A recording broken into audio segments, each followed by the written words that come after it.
Assalamualaikum to my respected lecturer Miss Nik Azlina. I am Wanur Azwanis binti Wan Mustafa from group RBA 2435B. So today in this video, I would like to present my final assessment poster entitled Pay Reporting and Transparency. So let's begin. Basically, I will explain more detail about what is actually pay reporting and pay transparency. Is there between these two? Okay, let's start with pay reporting first. What is really pay reporting?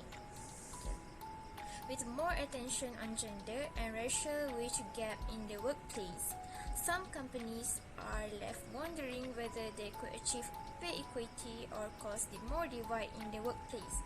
Therefore, pay reporting aims to encourage employers to reward people fairly and avoid bias practices. Pay reporting is important for the employee because it means everyone is valued on the same scale within the company. How company can ensure that the pay decisions that made by them are fair to the employee? First, they need to have a job evaluation to determine the pay rate.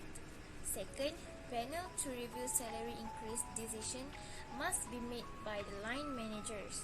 Third, they must have data to review the pay outcome. For example, analyzing result by both gender and ethnicity to identify an expected pattern. There are several examples where bias practices occur. First, a hiring manager may reason a male candidate has better skills and training than a female candidate, even though the two candidates are actually equally matched. Second, male sales representative is perceived to have performed better than a female sales representative, and so he earns a higher raise. The data reveal the two sales representatives perform equally well. Later, the male representative is promoted, while the female representative is not considered. We move to the pay transparency. So, what is pay transparency?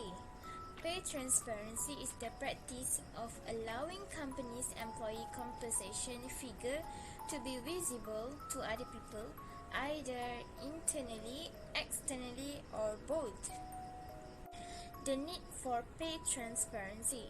As we know, bias is difficult to eliminate, and it is proven particularly difficult to remove in the pay scale. Part of the problem is that companies often encourage a culture of privacy and silence around issue of pay. Therefore, pay transparency is supposed to fix this issue by requiring companies to report salary information openly. There are some benefits of pay transparency that a company might get. For example, the employee might be happier, company can close a pay gap, and also control the narrative. Next, how company can make pay transparency? First, making this information available to employees as it allows them to identify discrepancies and then to challenge those differences. Second, make employees more informed and aware of how the pay scale functions within the company. It gives them the tools they need to push back against perceived bias that may be operating in the company unseen. Pay reporting and transparency have left some questions to certain people. For your information, both are intended to reduce the pay gap, but they are very different things and they have different effect on the employees, as I explained earlier. In conclusion, each organization needs to take steps to prepare their business for pay transparency. One of the good ways to take the step is by ensuring that the organization practice pay equity to begin with. They must critically consider if bias could be influencing some of the pay scale decision.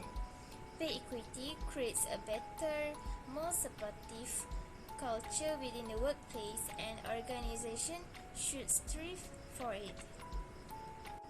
As for recommendation, in my opinion, pay reporting and transparency is a vital element that should be emphasized by any company as it would give employee an equitable amount of salary according to what they have been contribute to the organization. It is also might be more beneficial for companies to explain exactly how pay is determined for each employee. That's all from me for the topic of pay reporting and transparency. Thank you for your attention. Stay safe and have a good day.